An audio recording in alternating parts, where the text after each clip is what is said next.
রোজকারের মতন তো আজকে যা গরম এমনিতেই তা ভাবছি একটু ওই যে আমটা কিন্তু একটু পেকে গেছিলো কিন্তু প্রচুর টক তাছাড়া এমনি একটু গরমে টক ডাল তিতো এগুলো ভালো লাগে তো আজকে কিন্তু আমি টক ডালে এরকম ঢ্যাঁড়স দেবো।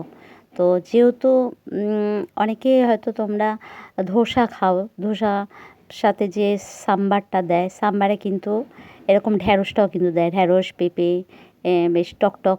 শুধু আমি এখানে ফোড়নটা একটু সর্ষেটা দিইনি, তা পাঁচ ফোড়ন দিয়েছি আর লঙ্কা ফোড়ন দিয়েছি আর পেঁয়াজ একটুখানি দিয়েছি, যেহেতু এটা মুসুর ডাল দিয়ে যেহেতু টকটা করছে, এটা যদি অন্য ডাল দিয়ে করতাম হয়তো পাঁচ ফোড়নটা তো দিতাম না। তো এখানে ডিম সেদ্ধ, এখানে আলু সেদ্ধ দিয়ে দিয়েছি ভাতের মধ্যে। তো আমি আলুটা তুলে নেব। তো আলুটা মাখার জন্য কিন্তু আমি আগের থেকেই এই যে মানে পেঁয়াজ লঙ্কা ভেজে রেখে দিয়েছি। তো এই পেঁয়াজ লঙ্কা তেলে ভাজাটা দিয়ে আলু সেদ্ধ মাখলে কিন্তু মানে খুব টেস্টি লাগে। কিন্তু এমনি কাঁচা পেঁয়াজ দিয়ে যারা করো, তো যাই হোক আমি কিন্তু এখানে ডালে একটুখানি না মিষ্টি দিলাম।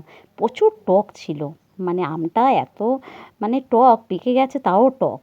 তো যাই হোক আমি আলুটা মেখে নিচ্ছি। তা আলু মাখাতে না একটুখানি শুকনো লঙ্কা যদি না ভাজা দেওয়া হয় না, মানে ঠিক গন্ধটা বা টেস্টটা অতটা ভালো লাগে না। তো কাঁচা লঙ্কা দিয়েও মাঝে মাঝে মেখে খাই। তো আমি এরকম পেঁয়াজ ভেজে লঙ্কা ভেজে তারপরে কিন্তু আমি এরকম আলু সেদ্ধটা মাখি। তো অনেক সময় কাঁচা লঙ্কা দিয়ে আলু সেদ্ধটা মাখি কিন্তু অতটা ভালো লাগে না খেতে। কিন্তু শুকনো লঙ্কা দিয়ে এরকম যদি পেঁয়াজটা ভাজা পেঁয়াজটা দিয়ে যদি এরকম আলু সেদ্ধ মাখা যায় আর সাথে যদি এরকম টক ডাল থাকে, খাওয়াটা তো গরমে জমেই যাবে। তো অনেক রিচ খাওয়া হয়েছে। তা আমার না একটু তেলটা একটু কম লাগছিলো, তা ভাবলাম আর একটু তেল দিয়ে দিই, আলু সেদ্ধ তো একটু তেল একটু বেশি না হলে ভালো লাগে না।